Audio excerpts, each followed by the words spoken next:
Our next speaker is Dr. Chadwick Christine. Chad has been at UCSF again for at least 20 years.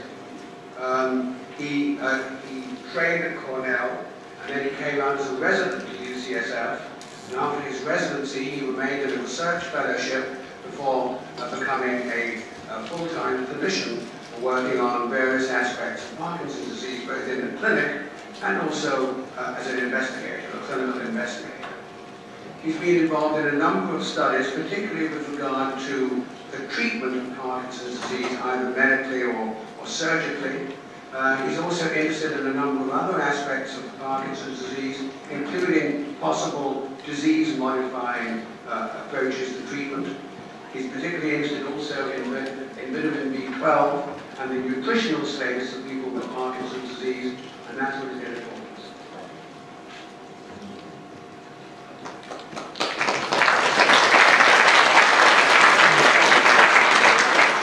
I'd like to thank Michael Emmerhoff for helping to organize this wonderful session again. I'd like to thank the sponsors for helping provide financial support so we can do this again, and also you for being here on this beautiful day to learn more about Parkinson's disease. This is going to be a real switch from what Dr. Edwards was just presenting, but I think you'll find it practical. There's going to be complementary aspects of this talk to what you heard from Dr. Edwards. So I'd first like to jump to this slide to tell you what we're not going to talk about today. When I imagined myself as a physics major and English major in college, I didn't think I was interested in nutrition. When I imagined myself going to medical school and also becoming involved in Parkinson's disease research, I was not particularly interested in nutrition. This idea and the notions that you'll be hearing about really were thrust upon me by my observations of patients passively over the years. So we won't be talking about meddling in your kitchen and putting things in your stir fry today. So don't be put off by the topic too much, or at least the title. We are going to be talking more about what I consider low-hanging fruit for possible aids for people with Parkinson's disease. That's the idea here. As introduction, Parkinson's disease is common. It affects 1% of those who are 65 years and older, and 5% of those who are 85 and older. So it becomes more common. It is recognized usually by clinical features of tremor, slowness, stiffness, and as time goes on, oftentimes a change in gait and posture. And then the other key feature of Parkinson's disease is that dopaminergic therapies are quite useful for these kinds of problems. This disease, what we call a disease, is certainly caused by many different things. We don't have a handle on it. Dr. Edwards introduced some of the genetic causes, and we know about environmental risk, but for most people we don't know the explanation, and we also are aware that it's highly variable. There are 3 people on the street with Parkinson's disease. Is quite likely that each person is experiencing different major complaints and also progressing at different rates. And that's a key point of what I'm going to talk about today. So many don't develop tremor as an example of the heterogeneity of the disease, and some have slow progression and some have much more rapid progression.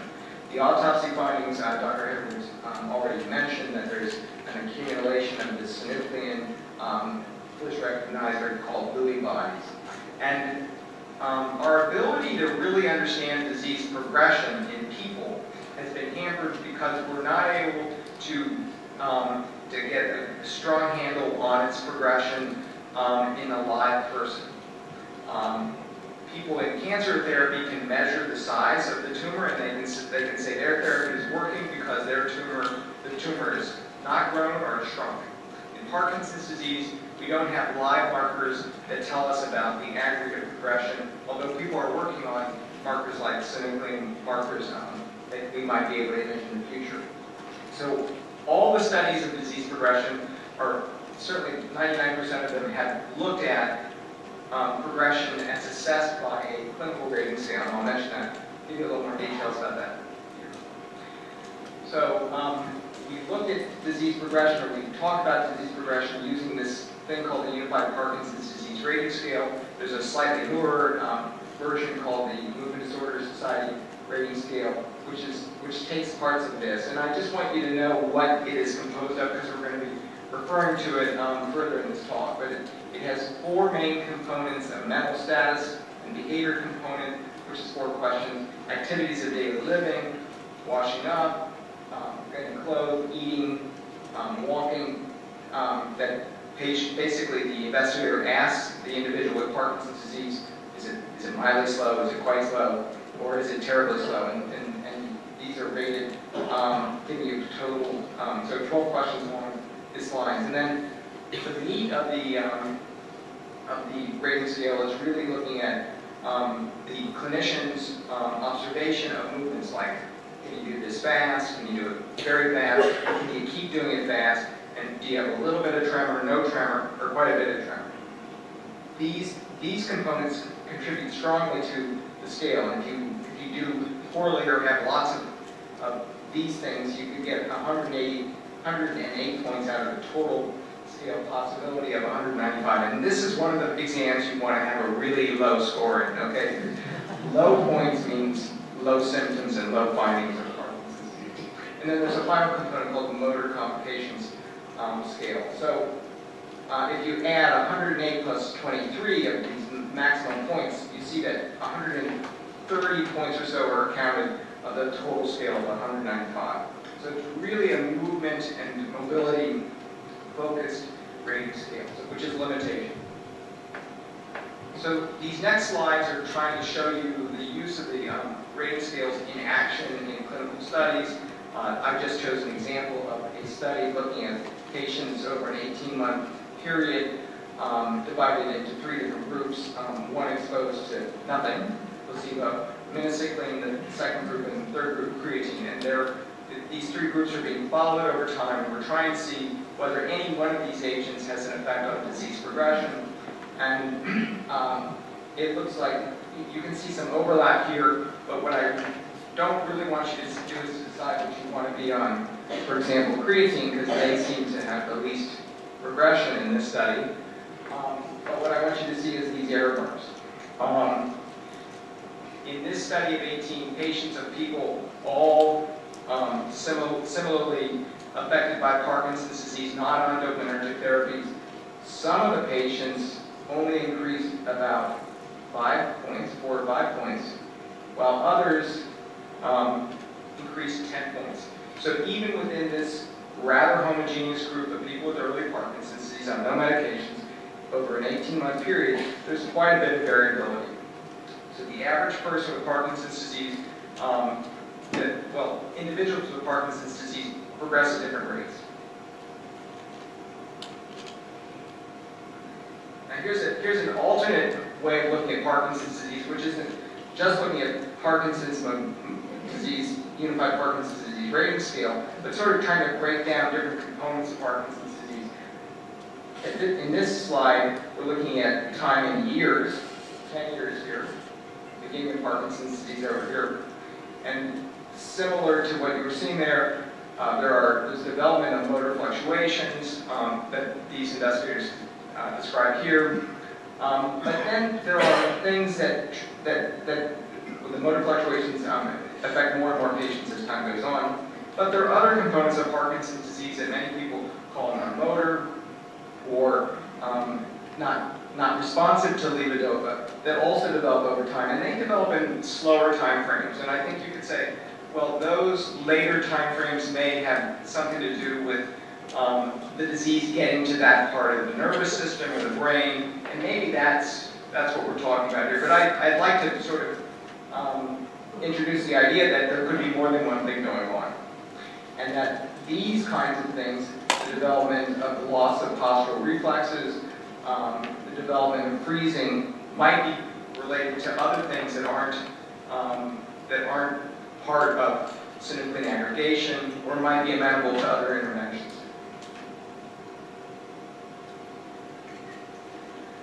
So what I've just described are basically ideas that have made people scratch and lose sleep overnight about the ideas of how might we intervene in Parkinson's disease and other neurodegenerative diseases, and does it actually matter if we're doing it and if what we're doing is affecting protein aggregation or not. And my practical Midwestern answer is it doesn't really matter.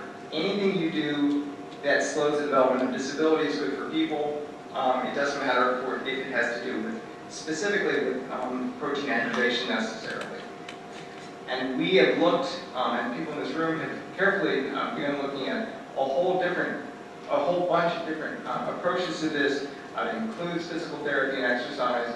It includes medical treatments, including supplements. Creatine was one thing studied, but didn't seem to help. Prescribed medications, there's plenty of prescribed medication studies, and growth factors. Just to name these, so coenzyme Q10, creatine were large studies looking at whether these dietary supplements thought to affect mitochondrial function, might slow the progression of Parkinson's disease. The answer is no. These were studied in smaller studies, minocycline, GPI, 1485, growth factor, pigletazone, a diabetes medication that might affect cell degradation was also looked at, and none of these showed benefit. Selegiline and Aslec really had not shown clear disease-slowing effects, although questions remain about that. And right now, ongoing here at UCSF and other places, studies are ongoing looking whether these treatments, isradipine, an old blood pressure medicine, or inosine, a medication that definitely increases the levels of uric acid, whether these might slow disease progression in more non-specific ways, not really affecting, at least our thought is it wouldn't be affecting the aggregation of significant. So thinking back to those other slides, thinking about other possibilities, my curiosity has come to whether nutritional factors might affect Parkinson's disease progression, and that's because I've seen over time many patients had normal or normal-ish B12 levels in the beginning of their disease, and 4 or 5 years later have very low levels. Or people who are very well nourished, who continuing to be active and working, be diagnosed with Parkinson's disease and have low B12 levels right away. So these are the things that have raised the questions for me. Nutrition refers to many different things, some things that I'm not going to talk about, including broccoli in your stir fry. But it includes protein ingestion. Your body can make 12, but 8 of the amino acids you need to consume in some way or form. Carbohydrates provide energy, fat provides energy. There are 2 kinds of fiber. There's a soluble one that can help remove cholesterol from your body, and then the insoluble one that's important for keeping your GI tract moving rather smoothly. And then there are the micronutrients, so-called vitamins. There are 2 main types, and these, some are fat soluble, like vitamins A and D, and then C and B vitamins are water soluble, and your body has a way of just clearing those out if there's slight excesses, where they can't with the A and D types. There are minerals in water that also can become nutrition. So, is there any evidence, is there any reason to think that we should be worrying about overall nutrition in Parkinson's disease as an important thing to consider? And I'm going to put this out. I don't want it to be misinterpreted, but it's just an example of why we might want to think about nutrition a little more seriously. So this observation is a secondary analysis of a large study called the NetPD-LS1, which was a study of creatine versus placebo. But this study is being analyzed in a new way to look at whether weight status, or something called BMI, body mass index, has any correlation with the progression of Parkinson's disease in this large group of patients. So what the authors did was they used all the clinical data from this study, and then they divided the patients into groups according to whether their weight decreased during the course of the study, whether it stayed stable or whether it actually increased, but they were gaining weight during the study. Now, so there's no alarm. Let's just talk about where these patients are. These patients have begun levodopa or dopamine agonists in the last couple of years and then entered the study. So they are all early people with Parkinson's disease. And only about 10% of the patients in the study are in the decreasing BMI group, the weight-losing group. So this is looking at those three groups. So they were looking at those whose body mass index, which is really, since people's heights doesn't change during the study, it's really looking at weight. Whether their weight is stable during the course of the study, and this is the increase in the Unified Parkinson's Disease Rating Scale over a 5-year period, 6-year period, versus those who actually were gaining weight during the study versus those who were losing weight. And those 10% who are losing weight in the study had more rapid rates of disease progression. We don't understand all this yet. We want to understand this because there's something important here, because those who are losing weight early on in Parkinson's disease seem to be progressing more rapidly. So we don't know why. This group could just have a more aggressive form of Parkinson's disease. But it's tickled our fancy. It's something important. There's some important message here, but we don't know the causality. So here's a setup slide to say, well, why might nutritional status be altered in Parkinson's disease? And the bottom line is we don't know enough to answer the question well, but we do know that absorption of nutrients could be affected by a number of things, some that we do understand, like, for example, medications. Different medicines for the stomach can certainly affect absorption of different vitamins. Diabetes medications can certainly affect the absorption of vitamin B12. It's also possible that people with Parkinson's disease, or at least the 10% group with Parkinson's disease that's losing weight, are changing their diet because their sense of smell has changed, because their sense of taste has changed. Or some people are changing their diet because they're trying to gain levodopa to make it work better. So they may take fewer meals or smaller meals because they want each dose of levodopa to work better for them. There's also well described, and I think many people understand this, a change in the normal peristalsis and the normal rate of moving food materials through your body before you hit the toilet. So that seems to slow, and that slowing gives the bacteria in your gut more time to break down nutrients before they're absorbed into the body. And there's also a very interesting sort of circulation of vitamins, including D and B12, which they get resecreted into the GI tract from through the bile duct and then get reabsorbed. And that may be another way that vitamin status is affected by Parkinson's disease. And then there's a really hot topic in medicine in general about changes in the microbiome. We know that associated with changes in the speed of GI transit, there's also change in the dominant bacterial species that are in the GI tract. And it might be that the selection towards different bacterial species may select for ones that break down vitamins and other nutrients more rapidly than the natural ones. So I'm going to talk about 2 vitamins to get you out without messing with your stir fry.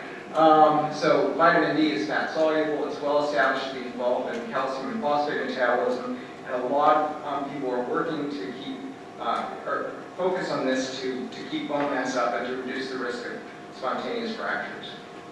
But more recent data has shown that vitamin D receptors are located throughout the brain, and that low levels are associated with muscle weakness, pain, and falls.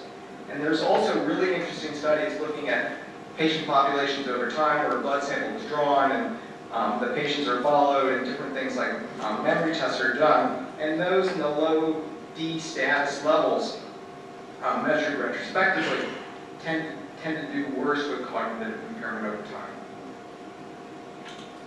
So now, what about D and D levels in Parkinson's disease. It was first appreciated some 20 years ago that people with Parkinson's disease had reduced bone mass and lower D levels. And since then, a whole bunch of studies have found that vitamin D deficiency is more common in Parkinson's disease than controls. And a recent study in Boston showed that 17% of people with Parkinson's disease compared to 9% of controls had low D levels. And not only that, but those who had the low D levels were progressing more rapidly in their Unified Parkinson's Disease Rating Scales than those with more normal levels.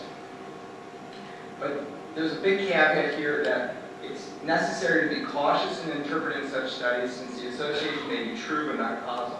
For example, vitamin D may be lower because patients with moderately advanced Parkinson's disease may spend less time outside, for example. So one way, if you're a clinician sleuth or epidemiologist, is to look at different populations that you think might not be, for those concerns won't apply. So one way of doing this is looking at people with early Parkinson's disease who remain active, who are still working, and seeing if these low D levels occur in those patients as well. And so people look back in a study called DataTop, which was a study of selegiline, an older medication for Parkinson's disease, and had access to the blood samples and looked at a portion of the 800 participants. And these people had to have early Parkinson's disease within less than 5 years of duration, and they couldn't be on any PD medications. And the investigators found that in this study of healthy or early people with Parkinson's disease, the vitamin D insufficiency was huge. It was 69%, and for deficiency it was 26%. So not a small fraction, not 1%, but decent chunks of people with early Parkinson's disease in this study had low D, even though most of them were still employed.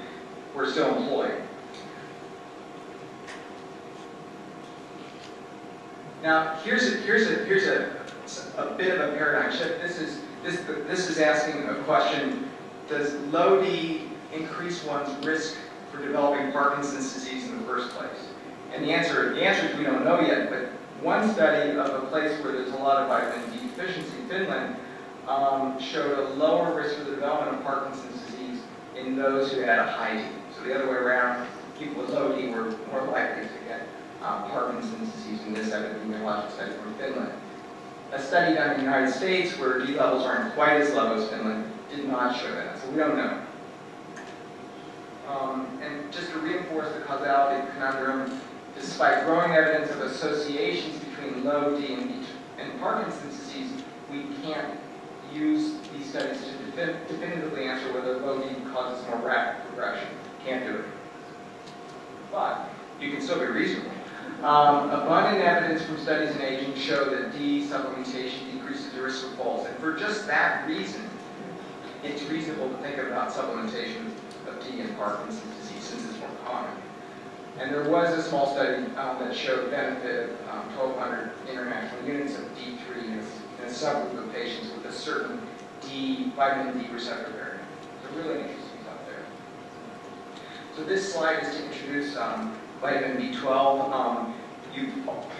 Many have heard about pernicious anemia, which just sounds awful, and it's caused by just being low in vitamin B12, and it causes a low blood count. But there are other well-accepted conditions that low vitamin D status can cause, and many of them have to do probably with the effect that vitamin B12 has in making the insulation around nerve cells that are part of the peripheral nerves and the spinal cord and the brain.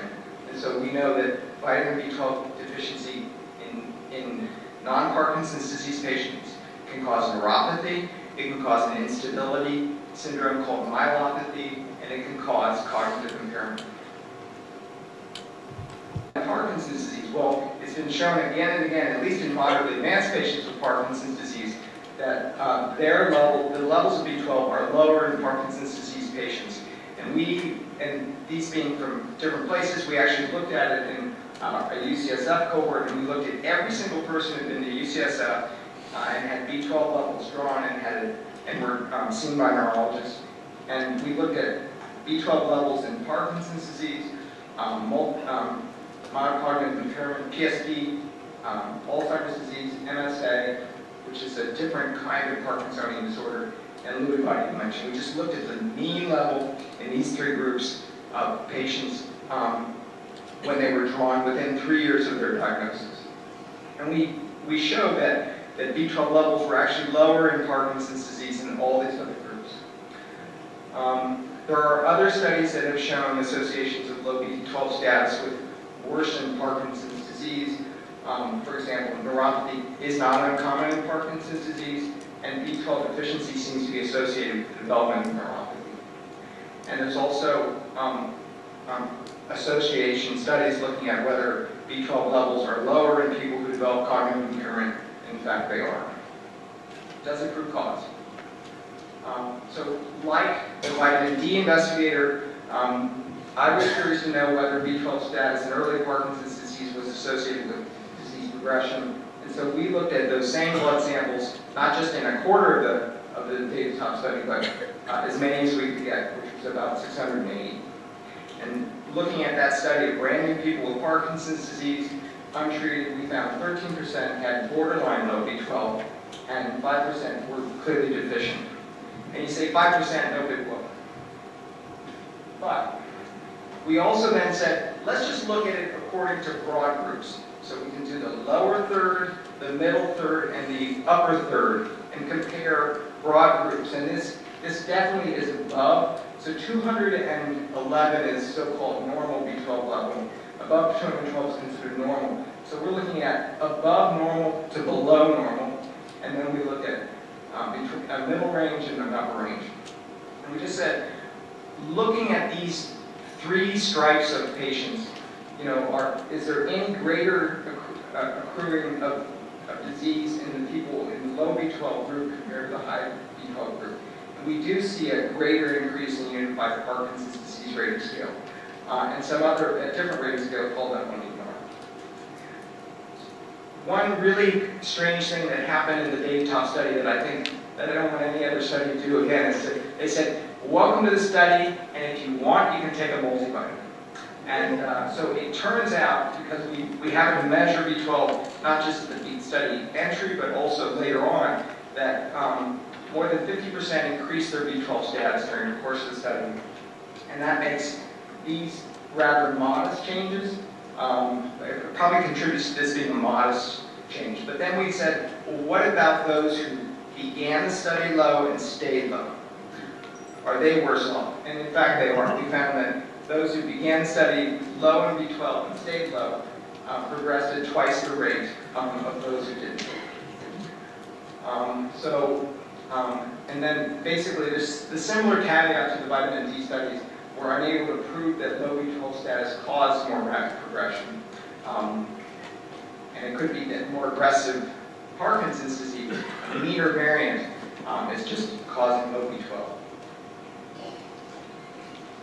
But just stepping back and saying, is there a way that we can imagine that B12 status, low B12 status could cause Parkinson's symptoms to get worse?